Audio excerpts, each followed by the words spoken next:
எல்லாருக்கும் வணக்கம்ப்பா. இன்றைக்கி சிக்கன் குருமா செய்கிறது எப்படின்னு பார்ப்போம். அதற்கு தேவையான 4 பெரிய வெங்காயம், 5-6 பச்சை மிளகாய், நறுக்கின ஒரு தக்காளி, புதினா, கொத்தமல்லி இதை தனியாக அரைச்சி வச்சுக்கணும். அப்புறம் முந்திரி பருப்பு, சோம்பு, சீரகம், பச்சரிசி மாவு இதையும் சேர்த்து தனியாக அரைச்சி வச்சுக்கணும். அப்புறம் தேங்காய் மட்டும் அரைச்சி பால் எடுத்து வச்சுக்கணும்.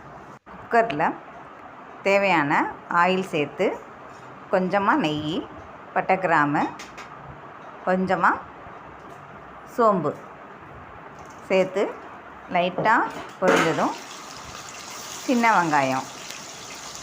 வெங்காயத்தை தேவையான அளவுக்கு சேர்த்து லைட்டாக வதங்கினதுக்கப்புறம் இஞ்சி பூண்டு விழுது பச்சை வாசம் போக நல்லா வதங்கட்டும். நல்லா கிளறி விடுங்க. நல்லா பச்சை வாசம் போனதுக்கப்புறம்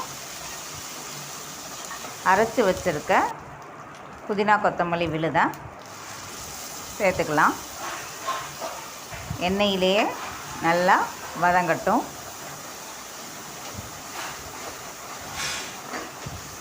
கொஞ்சம் எண்ணெய் பிரிஞ்சு வர்ற அளவுக்கு வதக்கணும்.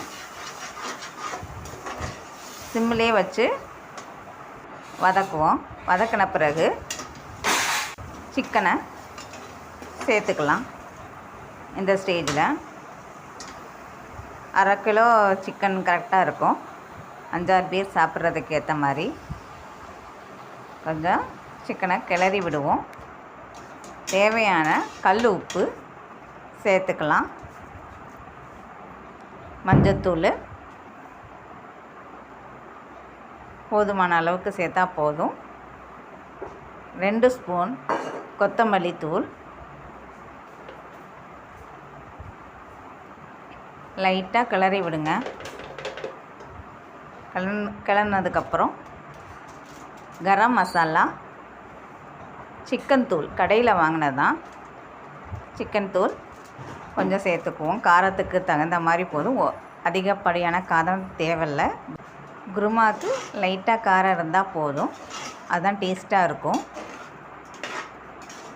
லைட்டாக கிளறி விடவும். சிம்மிலே வச்சு பண்ணுங்கள், இல்லைன்னா அடிப்பிடி வச்சிடும். கொஞ்சம் நாட்டு சர்க்கரை சேர்த்தா டேஸ்ட்டாக இருக்கும். அதுக்காகத்தான்.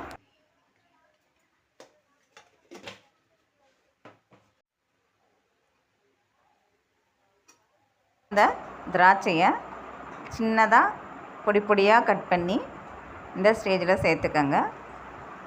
இது நல்லா குருமாவுக்கு இனிப்பு சுவையை கொடுக்கும். நம்ம எடுத்து வச்சுருக்க தேங்காய் பாலை சேர்த்துக்கலாம். எக்ஸ்ட்ராவாக கொஞ்சம் தண்ணி, தேவையான குருமா எவ்வளோவுக்கு வைக்கிறோமோ அதுக்குரிய தண்ணியை சேர்த்துக்கணும். சேர்த்துட்டு லைட்டாக கிளறி விடுங்க.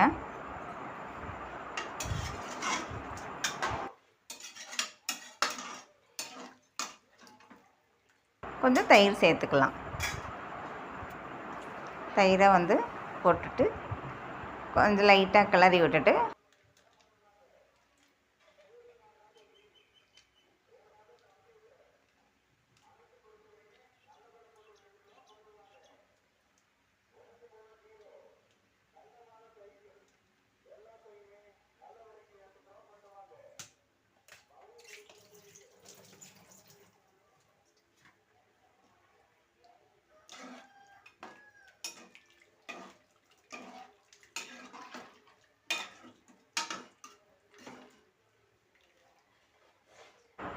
உப்பு பத்தலைன்னா இந்த ஸ்டேஜில் கொஞ்சம் உப்பு சேர்த்துக்கலாம்.